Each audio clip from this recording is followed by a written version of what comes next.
Good afternoon, everyone. I'm Jaylee Schultz with the Washington State Board of Education. On behalf of the board, I'd like to welcome and thank you for joining today's webinar. In a moment here, we're going to dive into the panel discussion with partners from Colorado and New Mexico to learn about the performance-based options for students in their states. But first, I'd like to take a quick moment to set the stage with some background information about the Washington State context. In 2019, the Washington State Legislature delinked the state standardized test from graduation and replaced the exit exam requirement with the graduation pathway options. This was to provide students multiple ways to demonstrate readiness for their next steps after high school. The board's research on the first 3 years of Pathways implementation showed that the original set of options, which were mostly test-based and course-based options, were not meeting all students' needs. And there was strong interest from students, families, and educators in having more relevant and engaging options that could be customized to students' interests.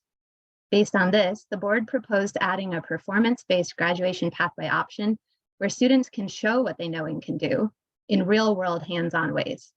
This past legislative session, the Washington State Legislature passed a bill creating the performance-based pathway and charged the state board with writing rules for the state framework of requirements for the new pathway.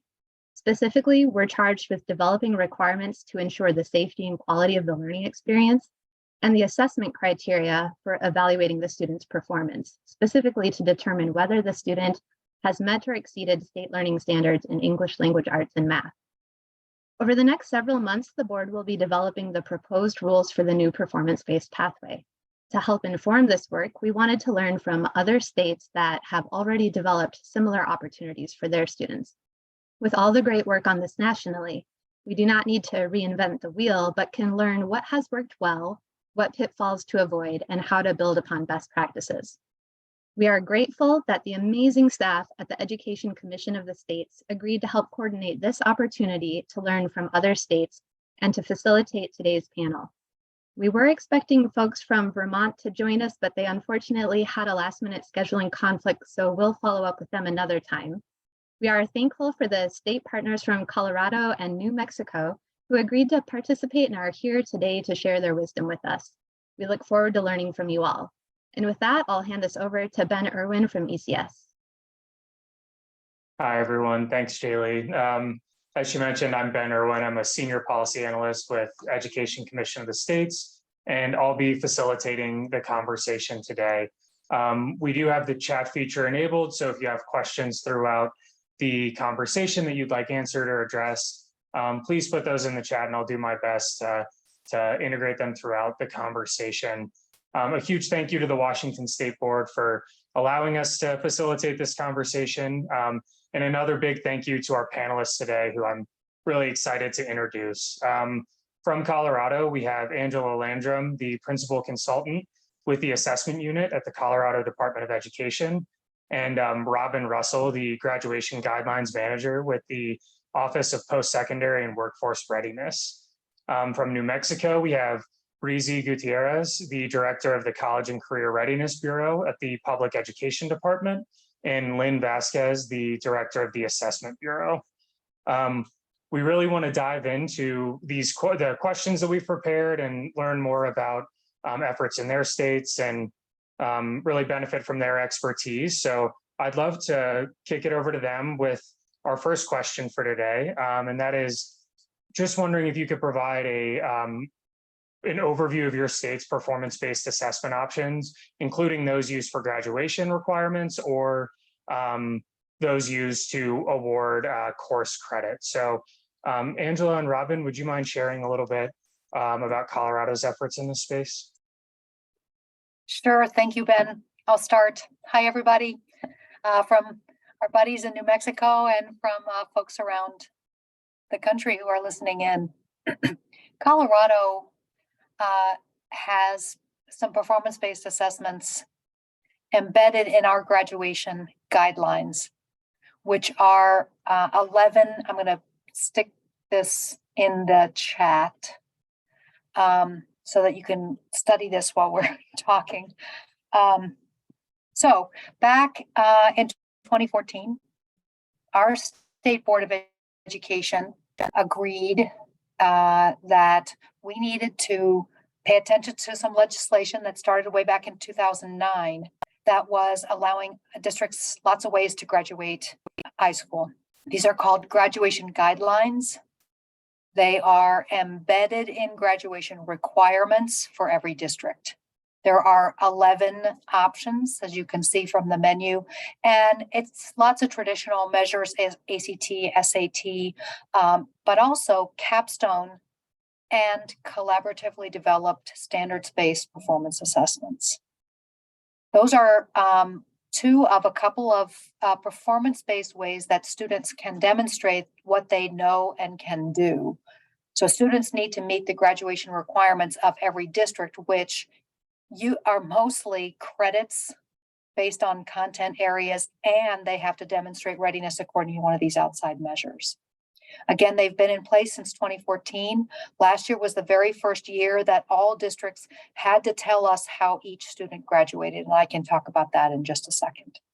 So that's essentially what I just wanted to say, that it is a requirement. And is there anything else you'd like to add, Angela? Thanks, Robin. Okay, so that's a start. We'll Yeah. get into the details as we go forward. Thank you. Yes, absolutely. We have plenty of time to get into the weeds on this. And Lynn, Breezy, I'd love to hear more about some of the work you all have going on in New Mexico. Good afternoon, Ben, and to the audience joining us, and thank you for allowing us to share our work here in New Mexico.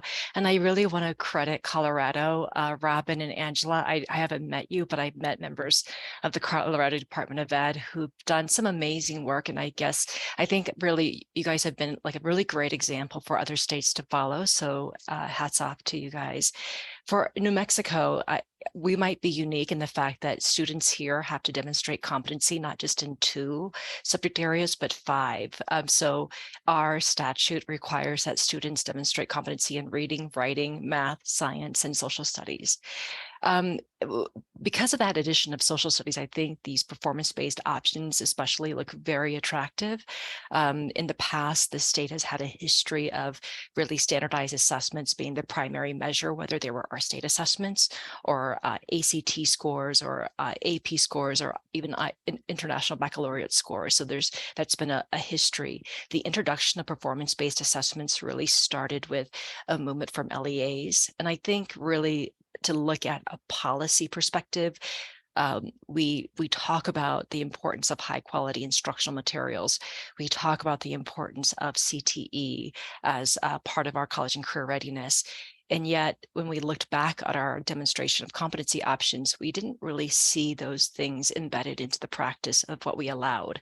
And so when we moved to things like capstones and portfolios, it allowed our schools to draw from this robust richness of multiple ways of student learning, right? That is signaled in those high quality instructional materials, as well as that's signaled in our agency policy and directives and guidance that we give out.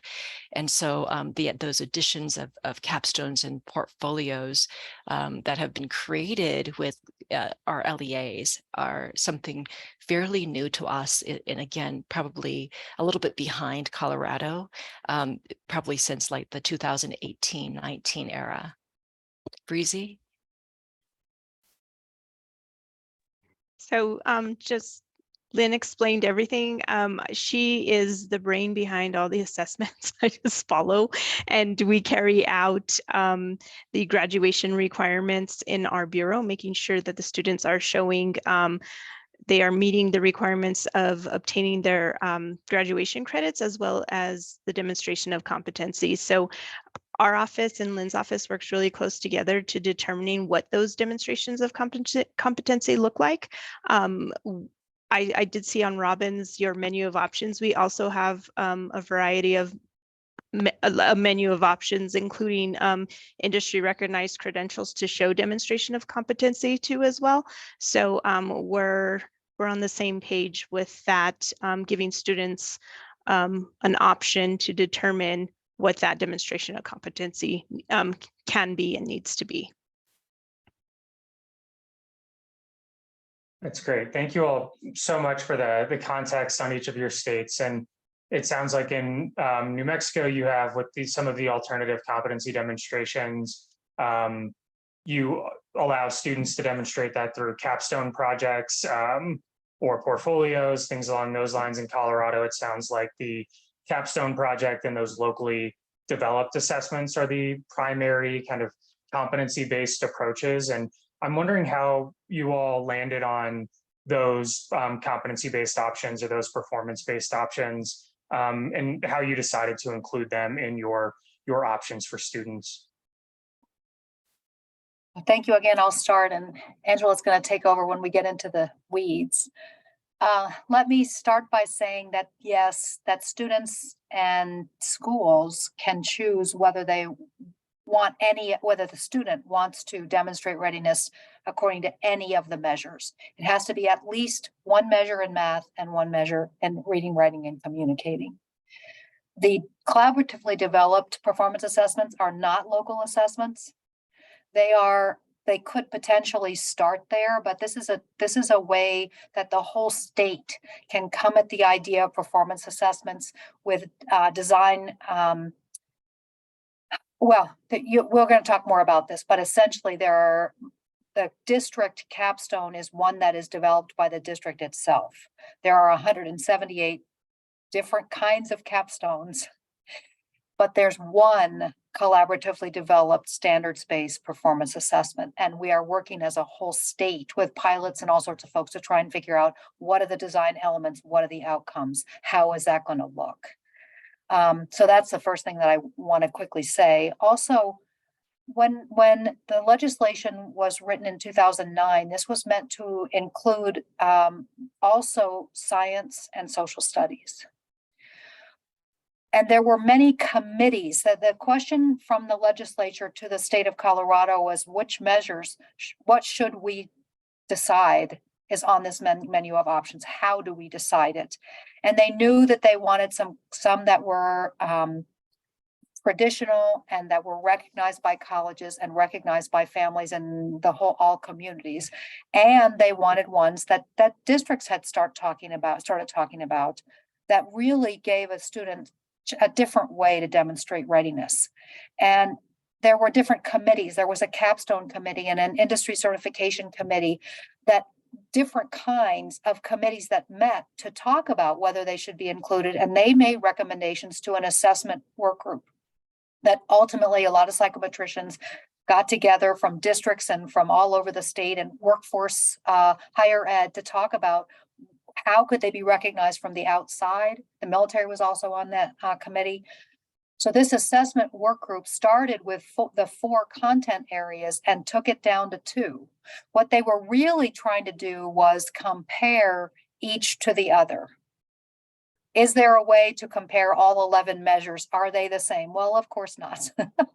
But because SAT really had only 2, English and math, and ACT also added science, they reduced the whole focus of the content area to reading, writing, communicating, and to mathematics.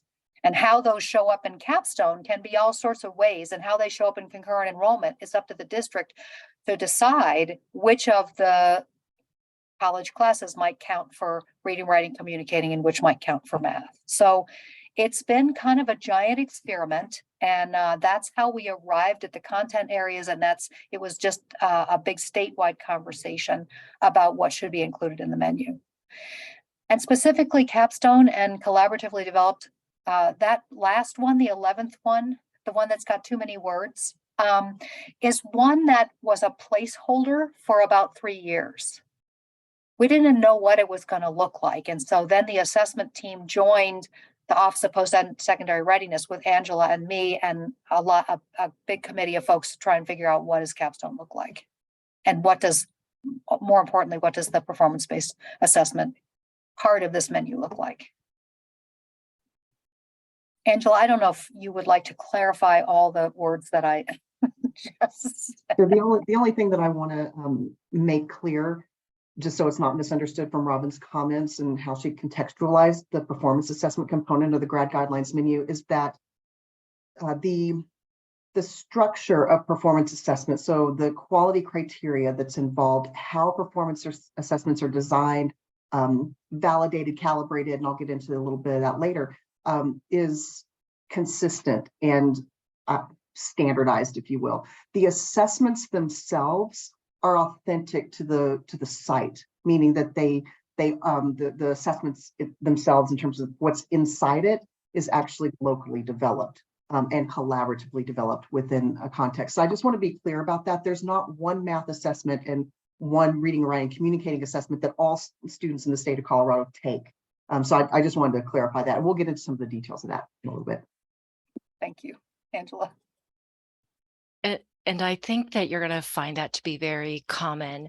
That follows true for our vision as well, that whatever these portfolios or capstones or even locally developed measures could be, it's not a one size fits all that's applied to all districts, but it really, the genesis, to go back to Ben's question, for us in 2019, we had a new governor that had called for an assessment task force. Her coming into the role, we knew that we needed to revamp our statewide assessment system. And this is coming off the heels of when, as a lot of states have done since, when assessments were no longer going to be used for high stakes teacher evaluation, right? That gave us a wonderful opportunity to kind of revisit what do we want for our future assessment system vision.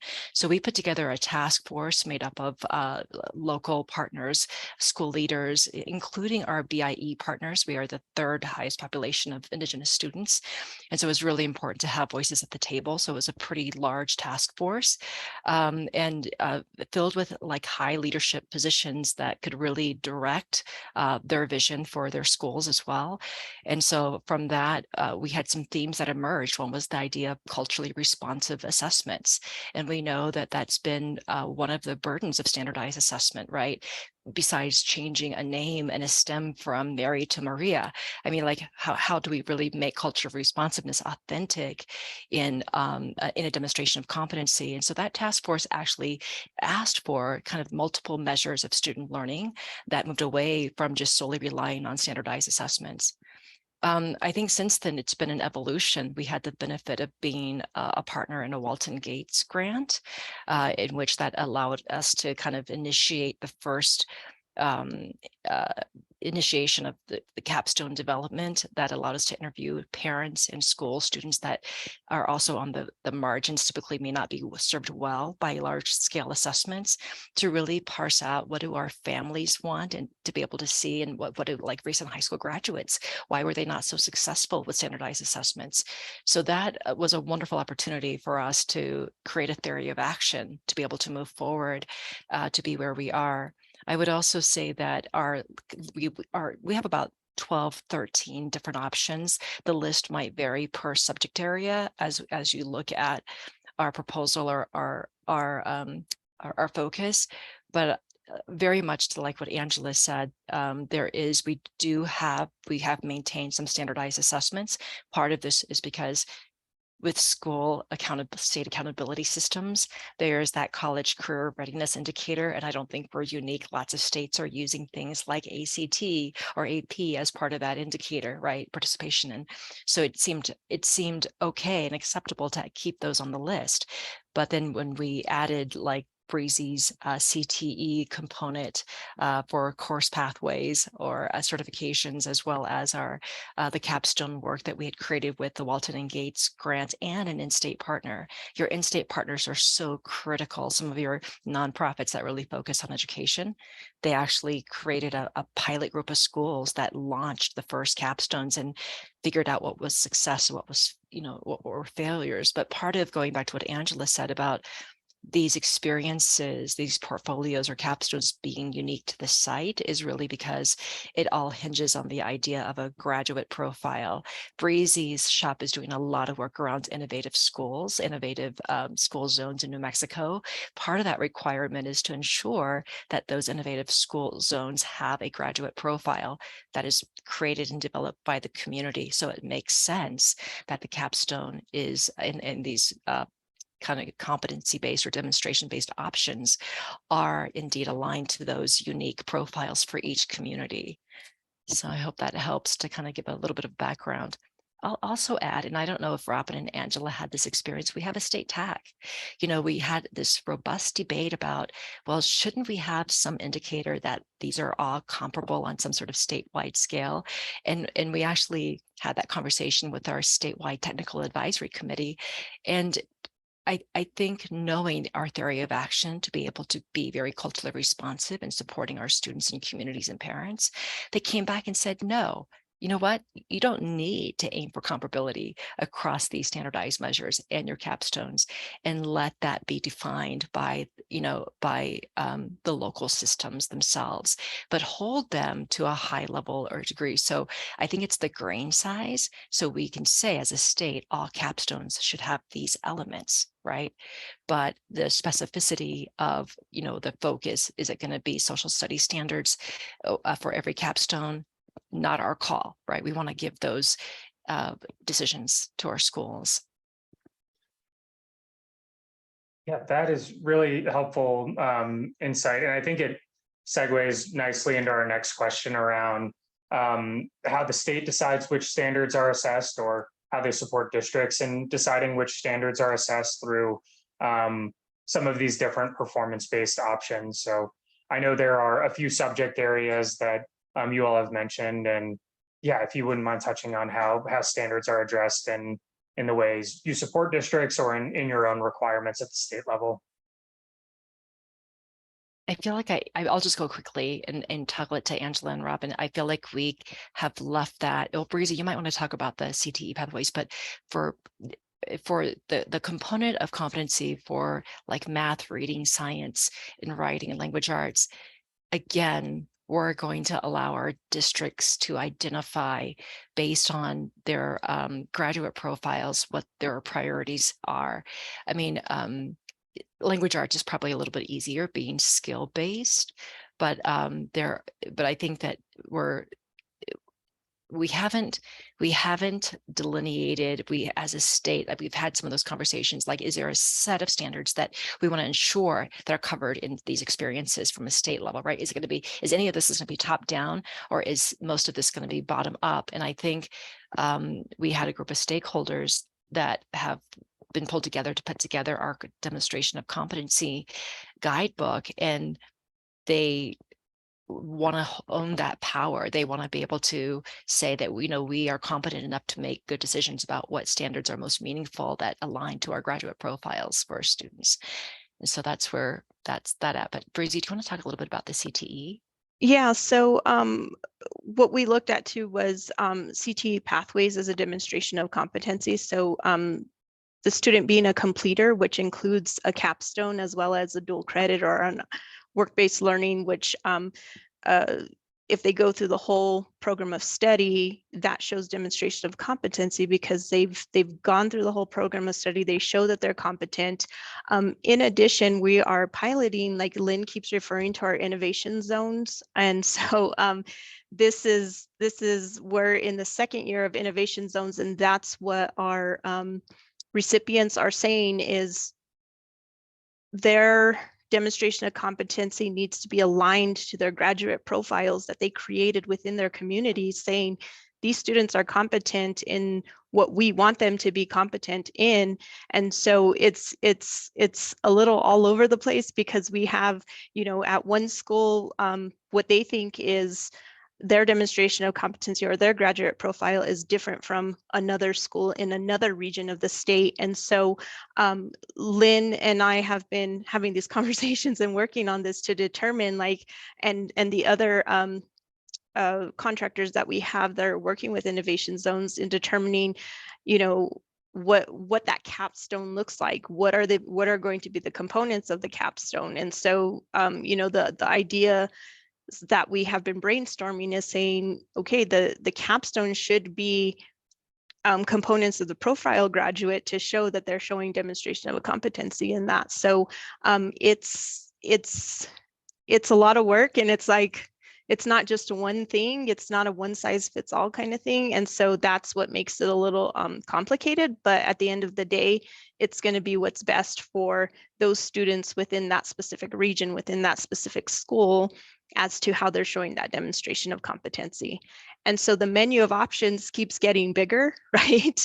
It's like, it's not, and Lynn and I have talked about this. It's not like they should do this, and this to try to get around, getting their demonstration competency. What they should be focusing on is, if I'm really good at putting together a capstone, that's what I really want to focus on. Not saying, I'm going to take this test, I'm going to take this test, I'm going to take this test and hope that I can pass it. And then we test out, our students are really tired of the testing or tired of all of these other things.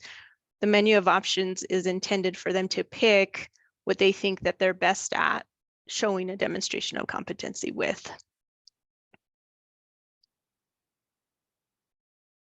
And as far as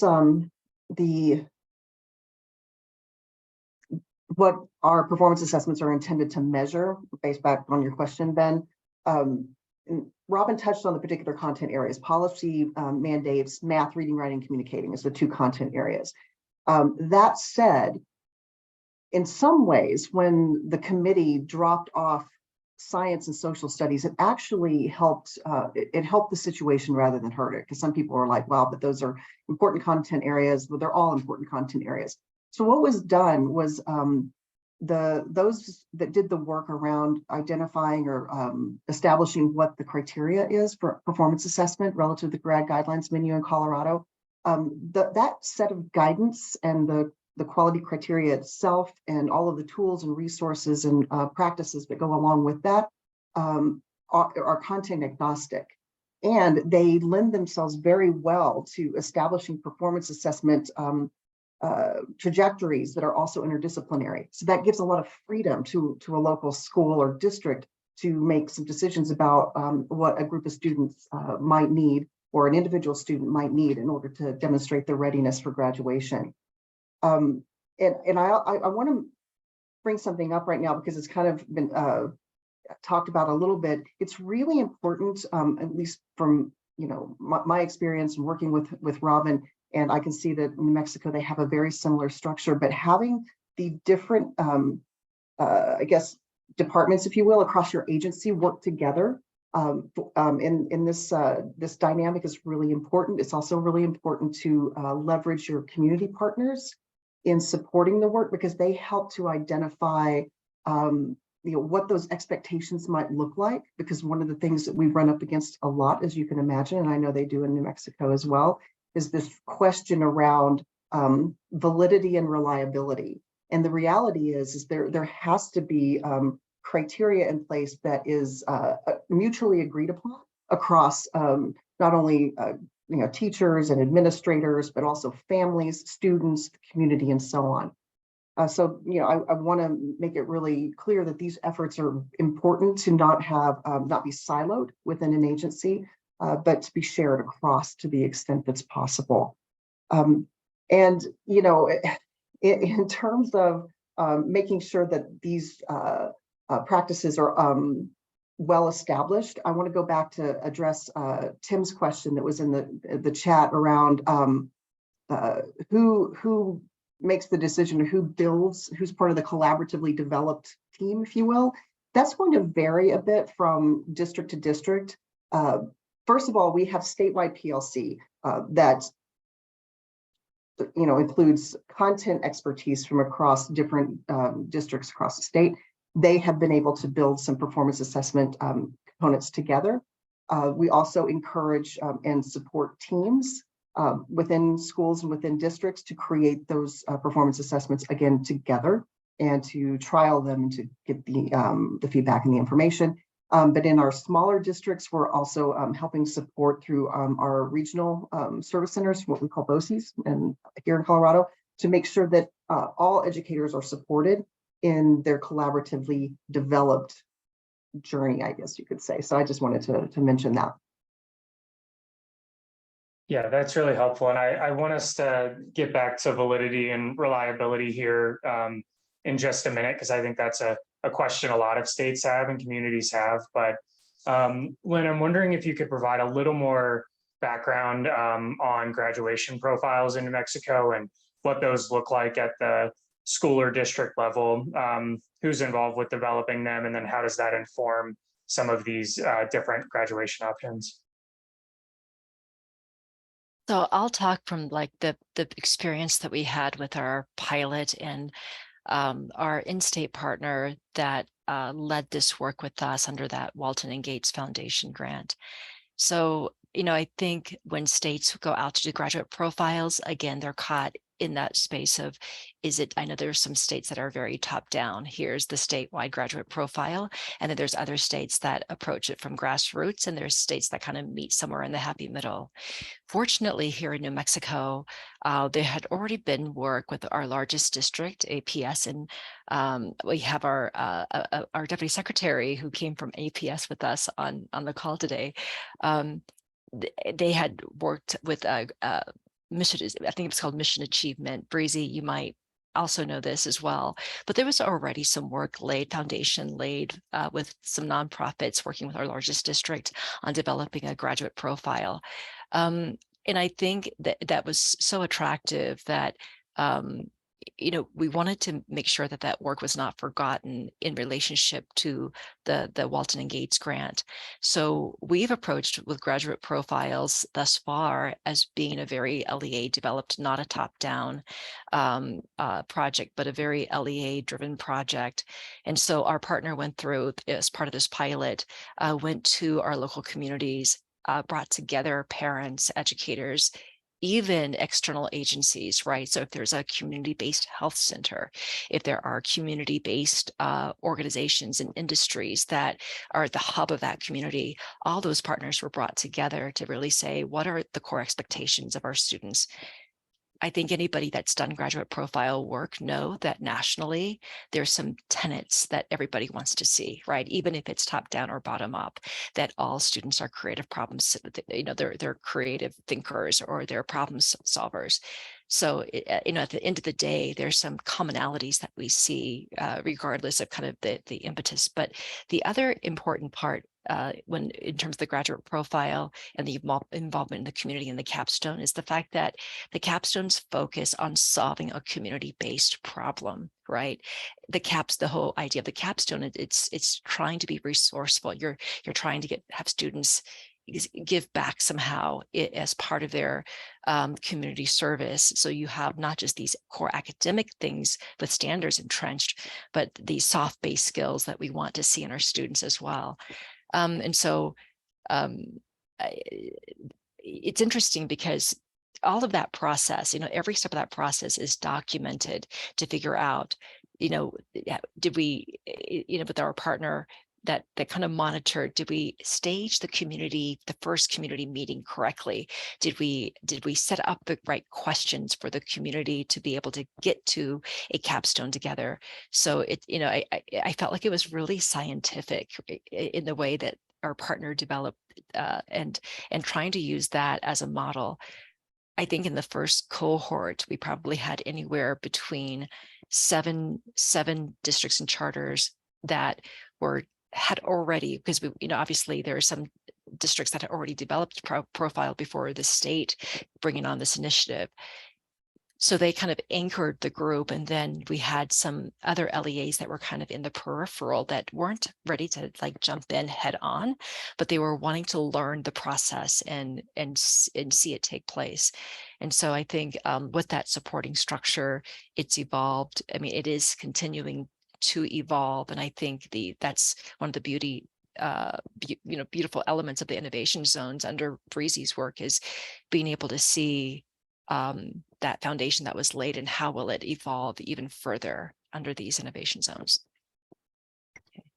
I just want to share my screen real quick just to show you real quick. Can everybody see my screen there? So this is Zuni's profile of a graduate. And so as Lynn explained, what happened was at the throughout the whole year, they had focus groups, they had parents come in, they had students, they had industry partners, they had community members, and all of them contributed to what that profile of a graduate needed to look like within. So none of these look the same. If I pulled up profile graduates for profile of a graduate for every school, they're so different and they all have different components, but they're very rich and meaningful. And so I'll drop this in the chat too as well, but I just wanted to, when she was explaining, I wanted to show you what that looks like. Yeah, thank you so much for sharing the visual. I know profiles have gotten increased attention as a way to really set that vision or North Star for education. And it sounds like in New Mexico, you've really prioritized the community engaging in that process of setting that North Star for education, and really valuing and uplifting community voice in not only the profile development, but also in the capstone development or the alternative competency demonstration development. And I know in Colorado, you all have taken a similar approach of really engaging with communities and ensuring that these different options account for the unique context that students are in. I know there are large rural populations in Colorado, and also as somebody who lives in Denver, there's a large urban population as well. And I guess I'm wondering now, I don't necessarily think there's a tension inherent to this, but I'm wondering how you balance community voice and prioritizing community needs and what they're expressing with ensuring a level of academic rigor and, Angela, as you touched on, validity and reliability. What are some of the things that you've done to kind of balance those things and ensure that they're working together and not butting heads? I think, Angela, you mentioned agency collaboration, and would love to hear about other efforts to ensure that level of rigor. Robin, do you want to touch on some of the more community aspects, and then we'll dive into the other pieces around? Sure. Just to remind everybody of the context that you are all going through. When we introduced graduation guidelines to the state in 2014 with the first menu, there was an insurrection. So many people were uncomfortable about the state telling them how to graduate. And the debate started with, is it graduation requirements or graduation guidelines? And I'm starting with that because I wanted to tell you that we've had to talk to folks all along about what this is. And the district still holds on to graduation requirements. They still have the authority to graduate students. But the state, Colorado, was the last to initiate any kind of state level graduation requirements. And so we called them guidelines because districts had the opportunity to choose themselves. There's a interesting question in the chat about where the students fit into this. And that's been an interesting debate too, about when does students get involved in this conversation about what they get to choose as their graduation North Star. We also have profiles, by the way, but not state level. It's certainly something that districts are doing on their own. So back to communities. Again, I talked about the work groups. That was the very first way that we had between 2009 and 2014 to involve people in the conversations about what it should look like.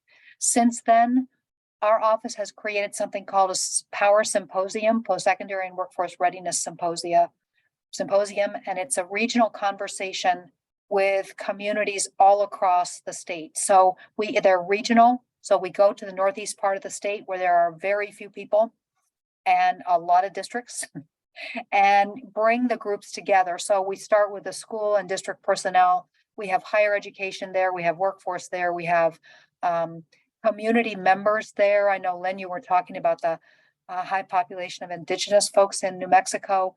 There's just a mix all over the state. It's just full of all different kinds of folks, and the community leaders are really important in the conversation. So we have been doing that since 2014, and it's essentially a listening tour and an education tour where we had a chance to say, this is the menu. How do you think you'd like to do this in your region?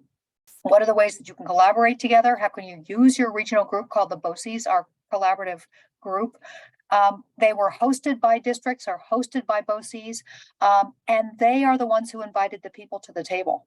It was then the department that came in and helped. And so it was a way for us to listen about how mad they were or how happy they were and what was going on. And I have to say that it's gotten more and more exciting, and more people have been more excited about graduation guidelines. It was a very positive way for the state to move to something that was different than traditional assessments. So that's the way that we're doing. We're going to start a capstone conversation.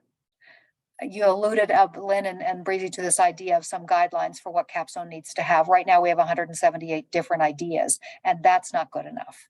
So Angela, maybe I'll let you take over from here about the kinds of ways that we move forward and other ways that we specifically target our performance assessment conversations. Yeah, well, to connect the ongoing work of what we're doing in performance assessment and what we're moving towards to create more robust guidance around capstone, those relationships with our community members, workforce, higher ed, military, all of those, we continue to invite those individuals into the conversations that we have around what is the quality criteria that is expected in a performance assessment.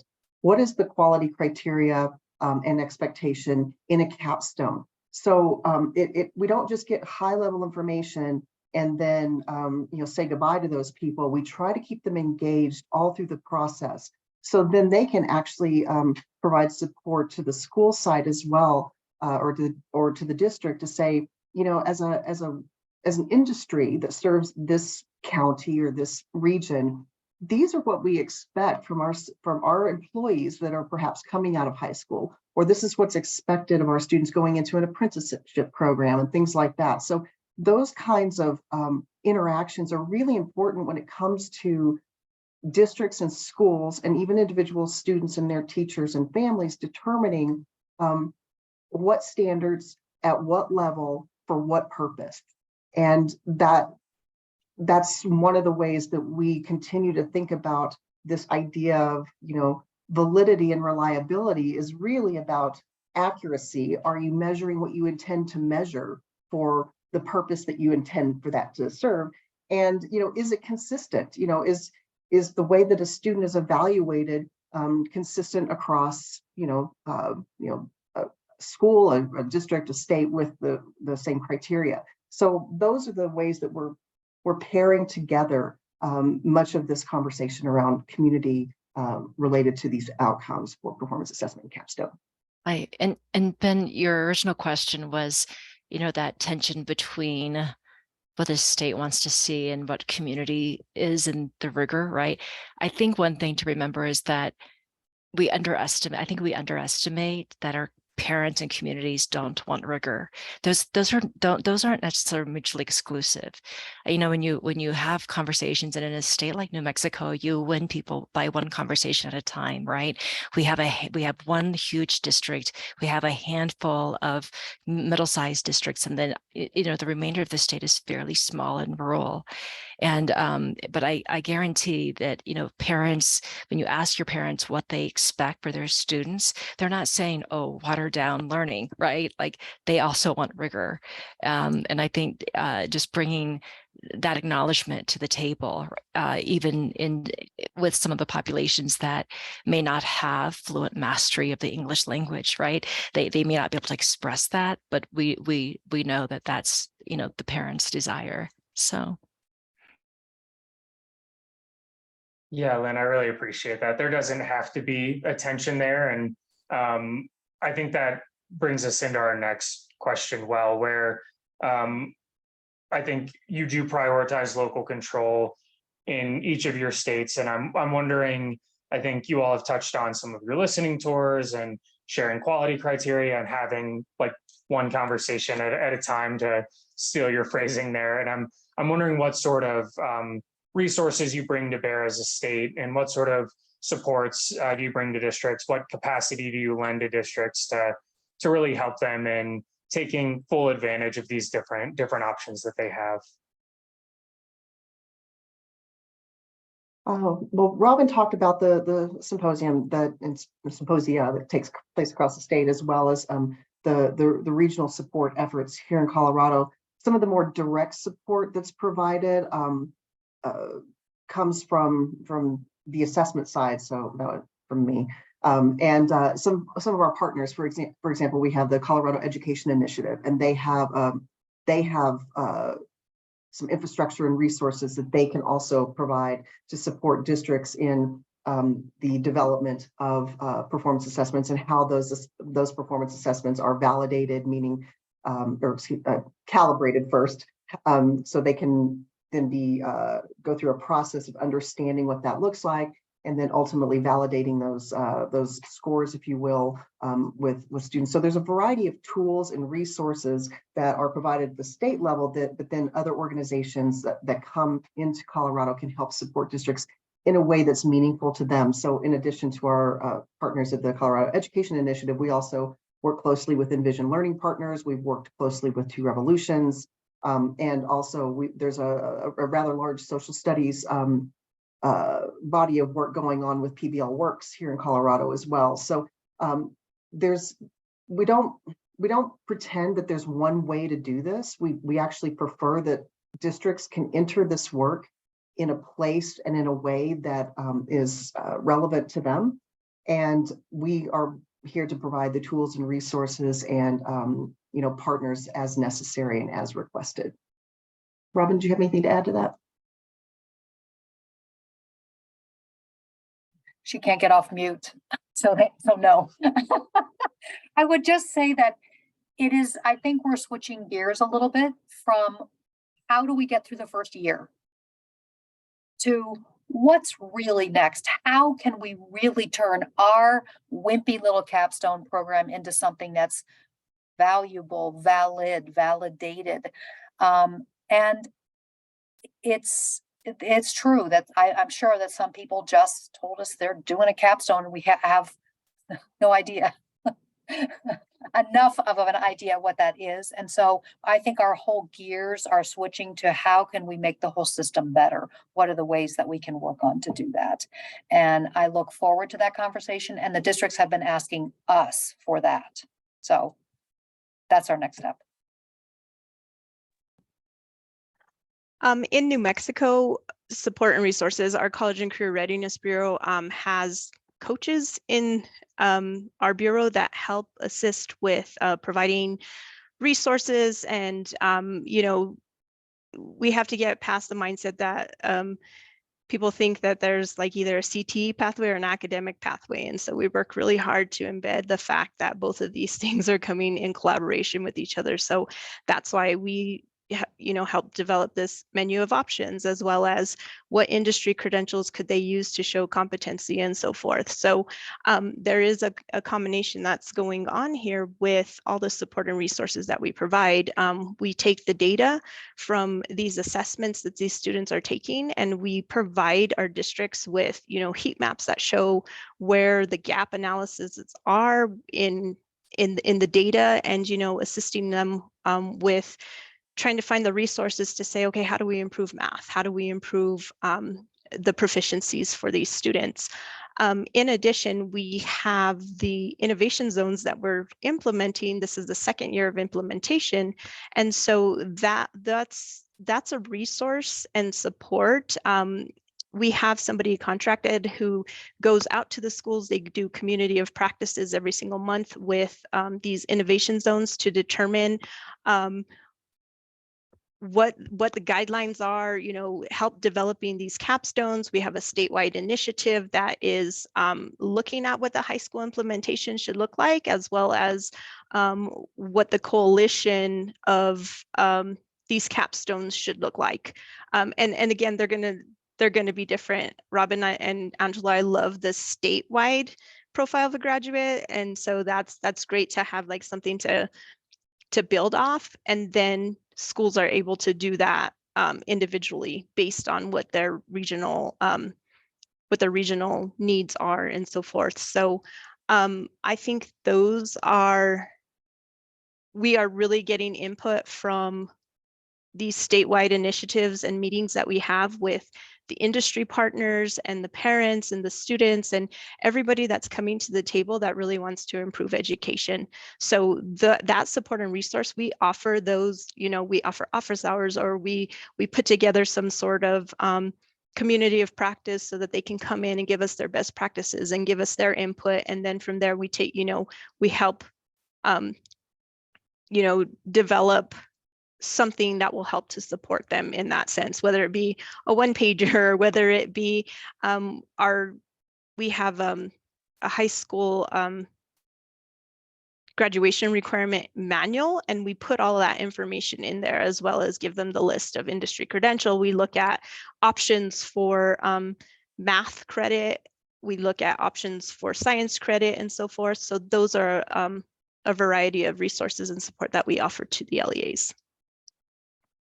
The only additional thing that I would add is I think we've all touched on the importance of partnerships, whether they're internal within your agency, right? That assessment isn't siloed from program, or whether it's about friends of the SEA, let's say, right? Nonprofits that exist in your own state, or even national partners. But kind of another perspective I want to share that I think is important is when we acquire contractors or vendors, right? And I'll give an example. Every time I acquire an assessment vendor, one of the requirements is that whoever is representing assessment literacy has to work with our program vendor. So if our math science bureau is working with the Dana Center, let's say, my vendor has to work with the Dana Center, if that makes sense. So I really want to challenge people to really think broadly about the way you use your partners. And if you're in an SEA representing a certain bureau and you think about your partners, how do you ensure that you're braiding your systems by making sure that those external contractors and partners are working with other external contractors and partners? And so that's just a perspective that I want to lend, because it's been very effective for us. And it sounds like you're pointing out the importance of alignment. And I'm going to try a really poor transition using alignment here, but I think a lot of times when we're thinking about graduation pathways and graduation requirements, we're wanting to create aligned pathways for students from high school into post-secondary education, whatever that may be. It could be a non-degree credential, it could be a four-year institution, or directly into training or careers. And Tim had a question in the chat around how you all have engaged your business communities or local business partners and industry as you're thinking about these different options and pathways to graduation, and not necessarily saying that that is the end all be all, but thinking about like how you're kind of casting that wide net and thinking about a number of the different pathways that students have when they leave high school. Tim, thank you. That's a great question. At Carter Department, well, our legislature is thinking about this also. And industry is talking to the legislators all the time about what we should be doing. And so there's both money that's going to conversations about how students can be ready to jump into industry, or ready with training to jump into industry. They've also required that the Carter Department of Education work with other agencies. We have some folks that are hired by both Carter Department of Education and Workforce Development Council, and Higher Ed.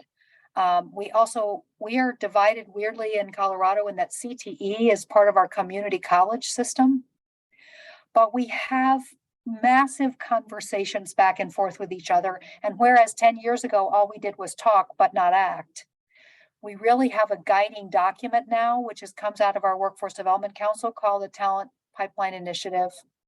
And it is a yearly snapshot of the state, what it looks like, what industries are growing, which ones are not, and it's regional. And there are organizations that lobby for that, for example, And so there's a lot of energy there. I will say that Tim mentioned Career Connect, and the most, I don't know, the most confusing thing is what do schools call the things that are connecting education and business? Some districts call it Career Connect, and it's all connected through CTE. Some don't. They don't call it that. They call it CTE. They call it something else. And the push for the state is towards internships and apprenticeships. And so the idea, to give you a quick example of one of our districts that has a pretty small, they have about, let's say 1,000, how big is Canyon City, Angela, high school students. And they're in a small community where they have developed everything with the community, and they now have 1,000 partners, 1,000 partners in this valley that provide beautiful opportunities for students with internships as part of their high school requirement for their capstone and for graduation. And so the way it's getting involved again is regionally, locally. I hope that answers your question, but we have this guiding force from what is going on in the state and what are the industries that are most in demand. And our industry certifications, we have an incentive program where districts can get up to $1,000 for every single certification that the district gets. So super interesting conversations in the state about that.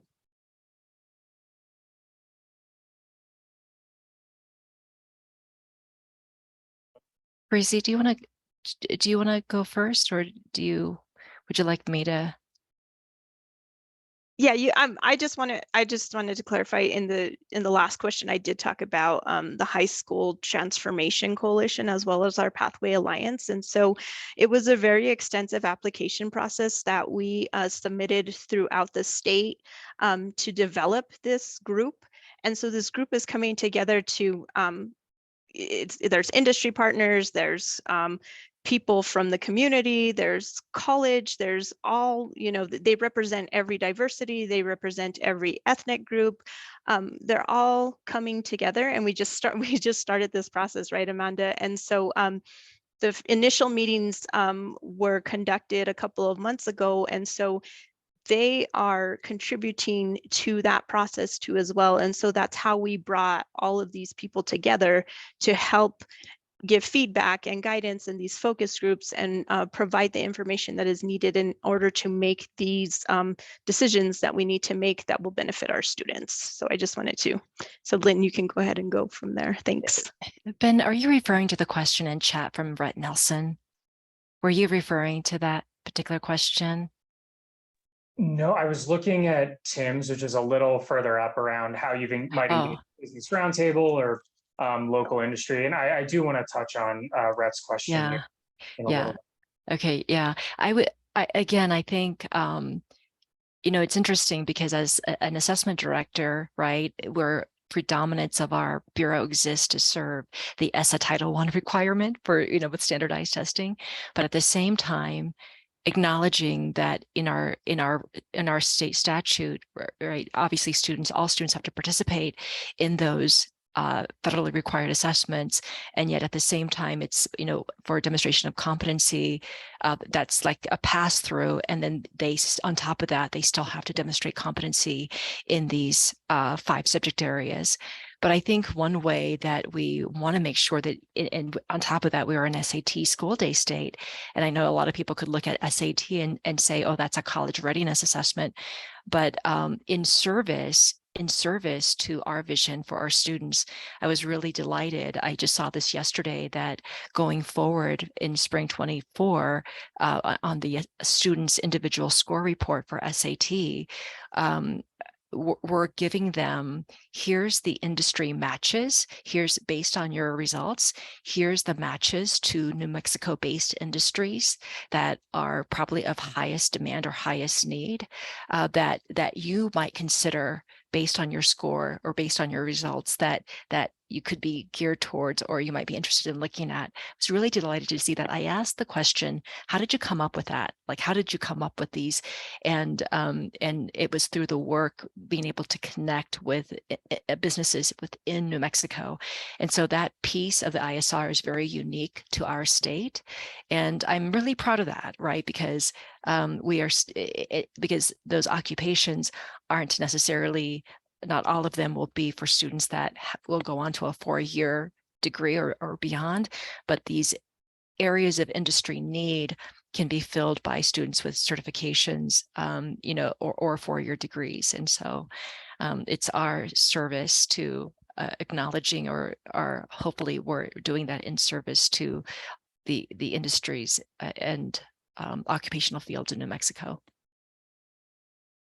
Great, thank you all for additional insight on that. And I know it is always important to kind of strike that balance between working with industry and recognizing local workforce demands, while also recognizing the importance of a high quality, well-rounded high school experience that focuses on skill development, that ensures a level of academic proficiency. So finding that balance and working with industry is always a challenge in states, and really appreciate learning from both Colorado and New Mexico and how you all have approached that.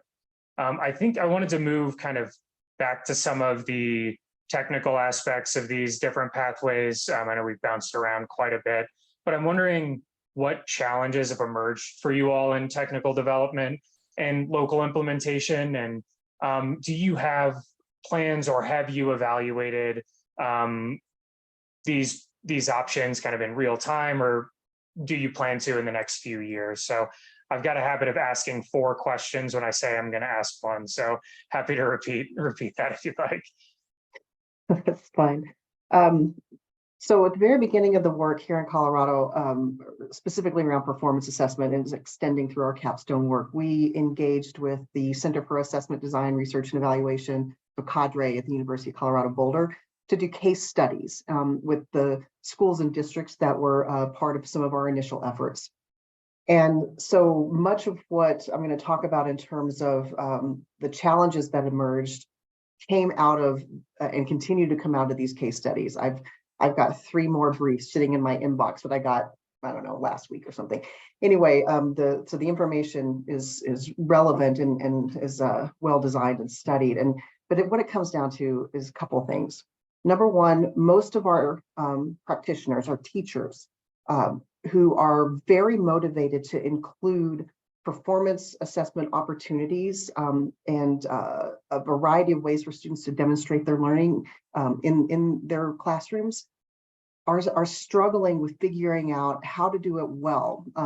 So the Colorado standards, like many standards across the country, include what we think of as our traditional academic content knowledge, but we also have our essential skills embedded in our standards. Teachers have really struggled with figuring out how to not only address, teach to evaluate the content, but in the context of the essential skills as well, which we know are so important. So much so that when our performance assessment guidance and quality criteria and all that was developed, it was developed with the idea that performance assessments would be grounded in essential skills and driven by content. So you're demonstrating your content knowledge through those skills. Teachers are really struggling to understand how to do this. So the professional learning side has become we've had to step back a little bit and say, okay, we really need to provide more intensive supports to our educators who want to establish this work very firmly within their classrooms. Alongside that, you have the systems challenges that take place. You know, is a district well equipped to engage in performance assessment and capstone activities at a high level and at the level that they are intended to? And so you can meet those rigor expectations. You can have good relationships with your communities and so on. And I'll give you an example. So we have a high school, a large high school that's very interested and doing a lot of work in assessment literacy and performance assessment and formative practice and all of the good stuff. And then they've run up against the fact that their grading system does not support at all what they want to be able to do. So that's just an example, but that's where people are kind of going, okay, we have a vision of what we want this to look like, but we have to look at our, school and system structures. We have to look at our leadership and professional learning structures, our pedagogies, all of the things. And so it was difficult for us to just take off running with all these, great tools, when in reality, what we need to do is step back and begin to support people on how to implement and implement well.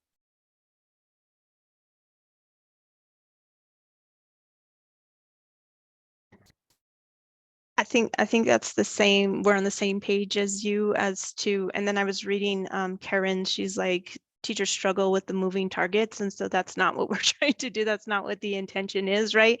But it's still new to us and we're still trying to figure out what that process and what that procedure looks like. And so it's a little bit difficult. So like, I'm even struggling with it.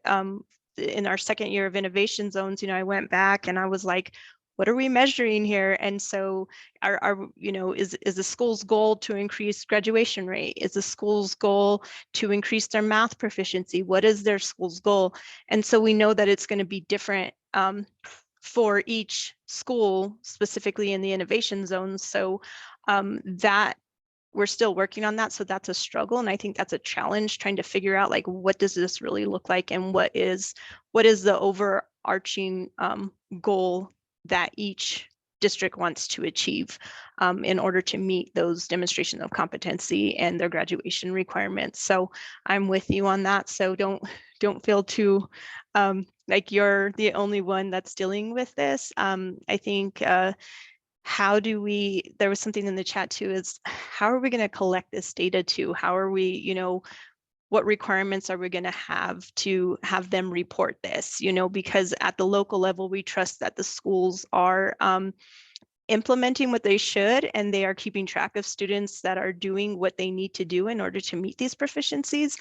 And so how are we going to make sure that that's happening without us, looking like we're micromanaging them or, but it's very important and helpful information to have that data to see like, this number of students, how many students were good at completing a pathway and showing their competency that way. How many students earned an industry credential, and that's how they showed their graduation competency. So that I think is going to be the challenging part. It's already challenging to collect data, and then we have to collect this additional data to see if it's working and to see if we are benefiting these students. Let me address a couple of things from different people in chat, and just maybe what I see from Karen and Julie. And I think this might be unique to every state, like the trade-offs. So it was fairly easy for us before exploring these other pathways for graduation demonstration. We actually had students retest. And in fact, there was an allowance that students could take a standardized test up to 3 times. The state had like 89 end of course exams in just about every content area at a high school that you could imagine to cover those 5 areas that students in New Mexico have to demonstrate competency. And it was insane. And the fact that it was just, testing over and over again, expensive for the state, time consuming, and really not meaningful, right? And in fact, there might have been 2 versions of each EOC. So by the time they got to the 3rd attempt, they'd already seen the entire bank of questions. So for us, it was a pretty easy trade-off, right? We stopped the retesting madness for something more meaningful to students and to their communities, like a capstone. And so I think you have to find out what your trade-offs are, right? So it's opportunity cost. What do you give up to get something else? And so we understand that there's one of the issues that we're not saying that every district has to do a capstone. Our largest district, to try to evaluate 500 capstones in time for graduation, that might seem a little insane to them. So then you offer, then you have these things where, well, you don't doesn't mean the capstone has to be done in the entirety of the senior year, right? Decrease the grading burden or the evaluation burden of a capstone, where if you have students that are doing a capstone over a course of 2 or 3 years, right? And then you're taking these measurements kind of along the way of their progression, for example. So kind of it might depend on the capstone model, but there are trade-offs that you have to find. It is absolutely possible, but you have to figure out, to add this to somebody's plate, what are the flexibilities? And then what am I going to take away? Because we also had a missive from the governor's office to decrease administrative burden for teachers and school principals for the very reason that Karen, that you've pointed out in chat. I also want to address Julie's comment about students with disabilities and making sure that we're meeting the needs of multilingual students. So our capstones are not directed in any particular language. So if a student wants to do their capstone in their native language, whether it's Dene, the language of Navajo speakers, or whether it is in Spanish or Urdu, there's no regulation from us at the state level that is not feasible. It is so I hope that addresses some of those. Yeah, I'll jump into on the question that Julie had around students with disabilities and multilingual students. It's the same in Colorado. The processes that are built around performance assessment and capstone actually lend themselves to be more supportive of students in that are identified as language learners or students with disabilities, because students are able to demonstrate based on the kind of that vertical pathway that they're on that is most meaningful to them, and allows them to demonstrate at not only at the level, but to the extent to which they are engaged in the classroom and what their expectations are to be met upon graduation. I'm seeing a lot of great questions coming up in the chat, and I hope we've addressed most of them. Oh, Lynn, so you're off mute, sorry.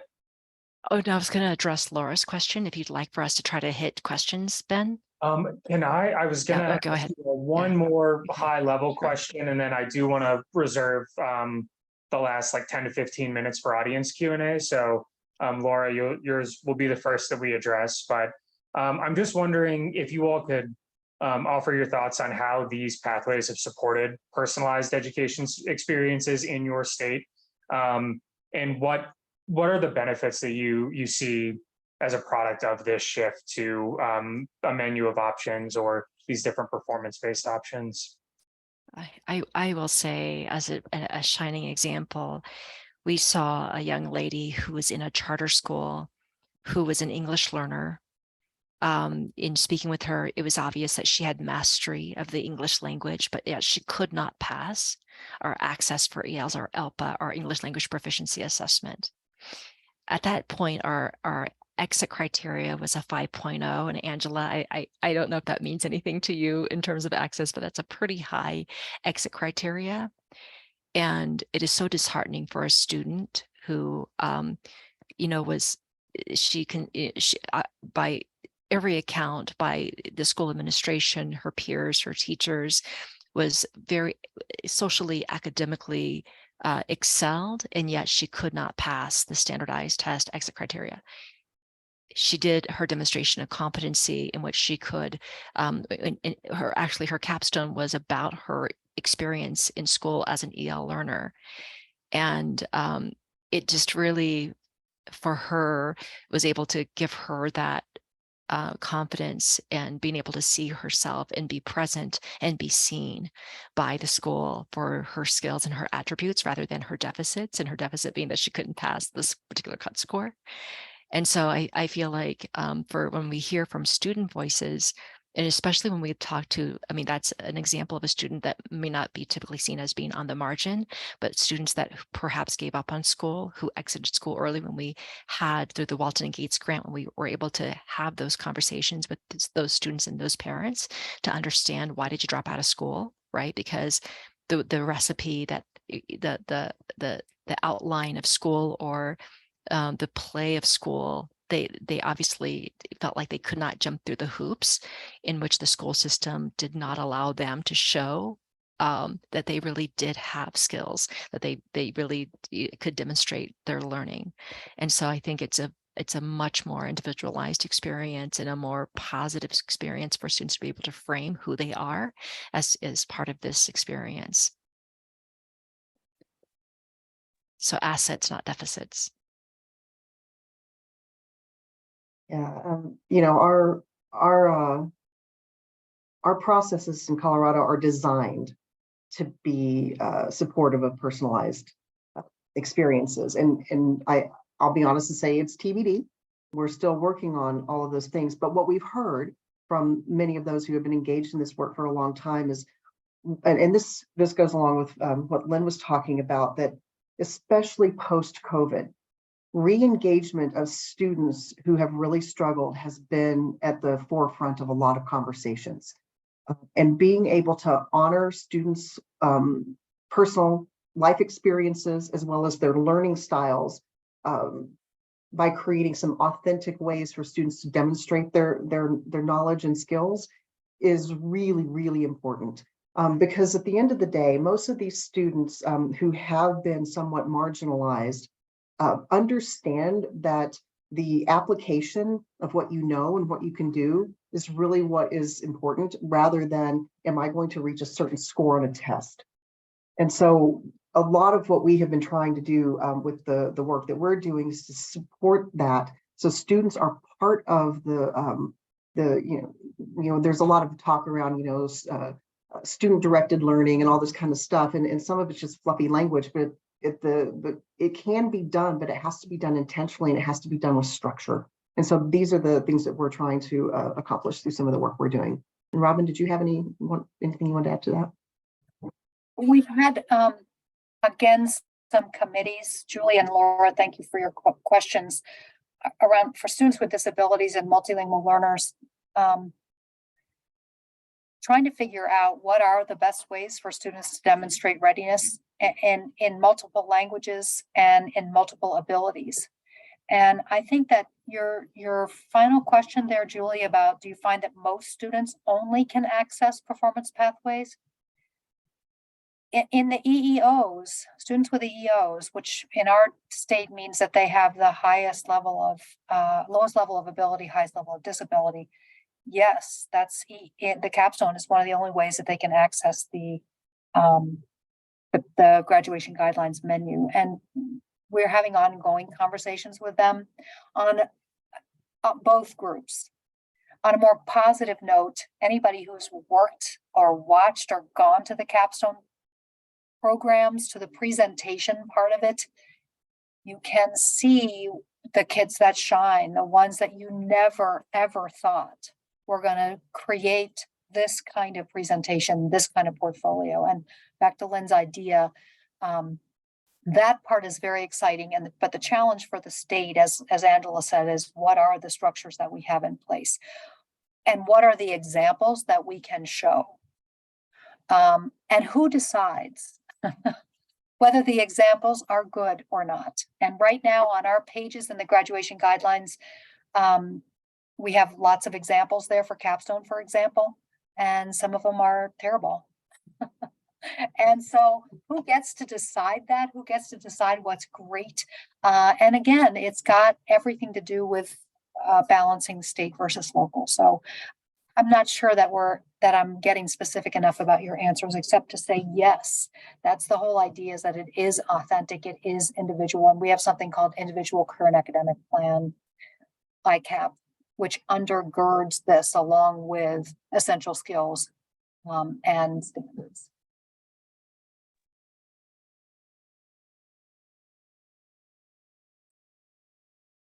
Lynn, I saw you go off mute. Did Yeah. you? Yes. No, I was smiling at Robin because that who decides question, we grappled with that as well. And it's interesting. I mean, and I think where we landed was, if we believe that our local control, our LEAs, giving them the local control of their graduate profile, that they're sophisticated enough to determine what outcomes they want to see for their kids, why do we assume that they're not sophisticated enough to evaluate whether their students have met those outcomes? So we've actually, our perspective is that to put it back on the community did these meet your expectations, right? That that be judged locally.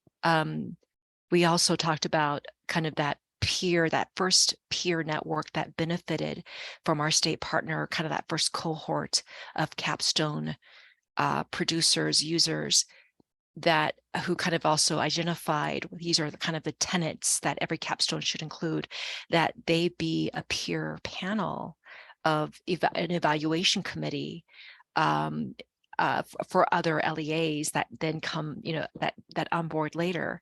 And then from a state perspective, that we would do, whether you want to call it a random audit, but, yes, we are going to have districts report their demonstration of competency options to the state. I'm not sure how we're going to do that in terms of the project based yet, but we do believe that there should be some authority at the local level who, again, set the standard for what they wanted to see, to also set a standard for whether or not students succeeded in meeting those expectations. Thank you all. Yeah, we'll dive into the Q&A because we have about 9 minutes left before we close out. But I think we had 2 questions that really touch on this question of funding. So the first was asking if Colorado and New Mexico provide funding around these performance-based graduation pathways. I'd even broaden that to funding on like innovative education programs as well. And then another question around whether or not you need some of that nonprofit or foundation funding to kind of supplement state support. So would love your all's thoughts on how funding can support some of this work and what that looks like in your state. Graduation guidelines, 0. It was one person that got money.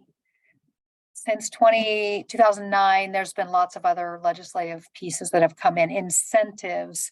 I know someone was complaining about lobbyists and business, but they've sort of come on all sides. And then we have the option, again, through various granting programs or other things, to engage contractors and other folks to help us. So we have a strong link just to other state departments that have money, and also to contractors that work with us to help engage in the work. What else would you add, Angela? No, well, there's also a number of different initiatives going on in Colorado around innovative approaches to accountability.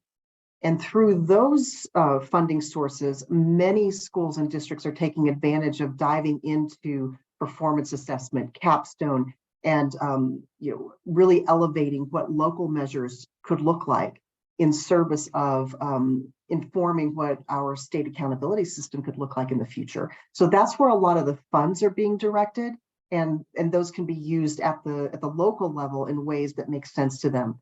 And then, of course, we do have some other avenues that Robin mentioned. And when we're doing the work, where we're bringing educators together to do much of this work, we provide compensation for those that are participating. We provide stipends stipends or sub reimbursement for teachers that are participating. And again, we're continuing to support PLCs that are in various content areas, so educators can come together to talk about what this looks like in science, what this looks like in math, and so on. So, but as far as a statewide, big bundle of cash, not so much. But there are ways.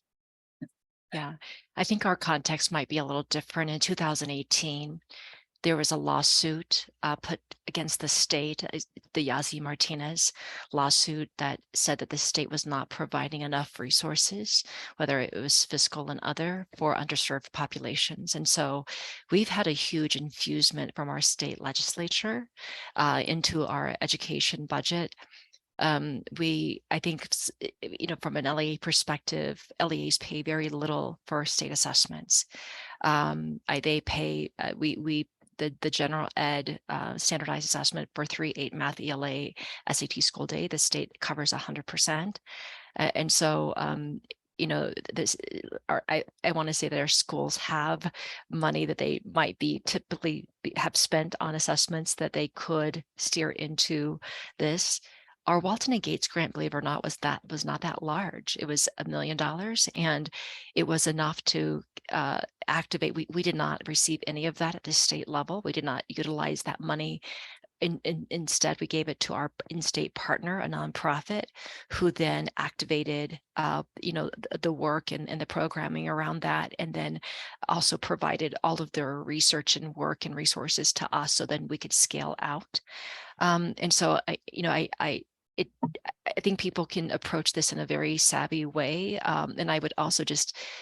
There's lots of foundations, whether they're other nationally known nonprofits that are very receptive for states that are looking for innovative approaches. In fact, to Angela's point, the Walton and Gates initiative came to us because they were looking for states that wanted to look at accountability and assessment in a different lens. And so it's interesting how they dangle for states some of these opportunities in order to see if they can be scaled out nationally. And that's really attractive.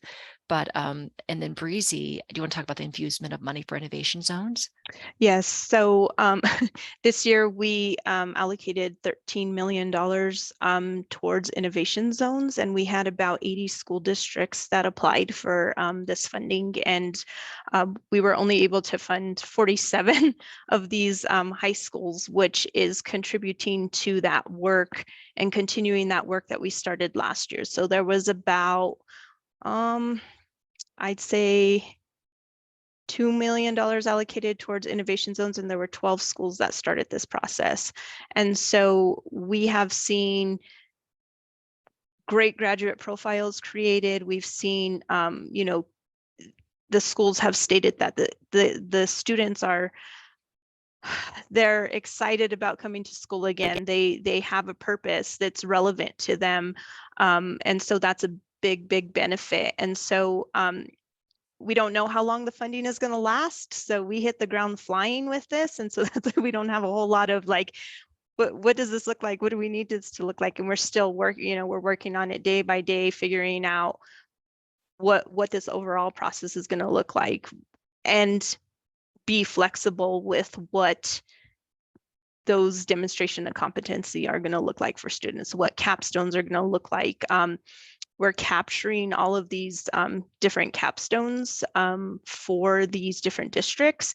And so Robin, like that's an idea for us to say, like, this is what this capstone looks like, or this is what this capstone looks like. And these are just examples of some capstones that schools are doing. So whether, I don't know if we could say they're good or really bad, right? Because it's like, was it bad based on what their graduate profile was, and so like that was my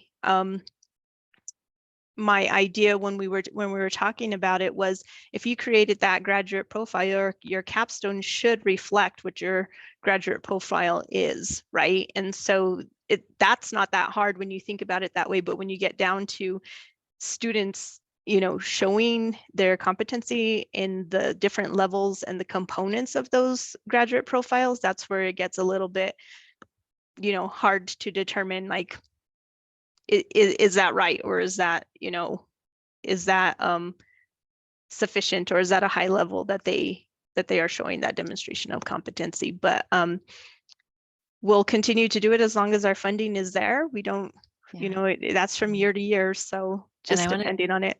And I want to clarify for Karen, I just saw her last comment, that the innovation zones are thus named. It's not just because of the capstone.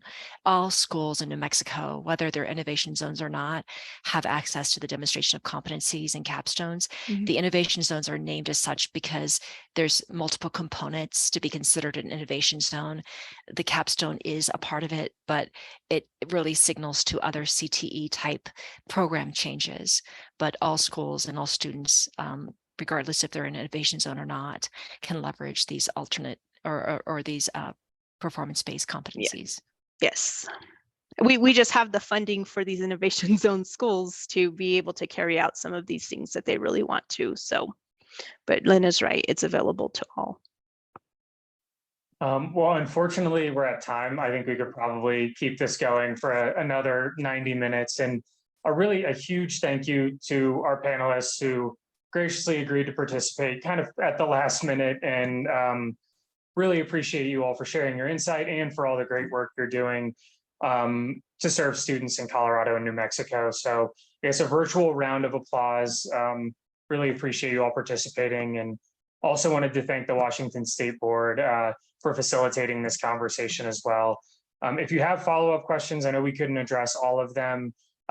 Please feel free to reach out to us at Education Commission of the States. We'd be happy to provide support or connect you with folks in other states. And yeah, thank you so much again for participating and for joining this conversation.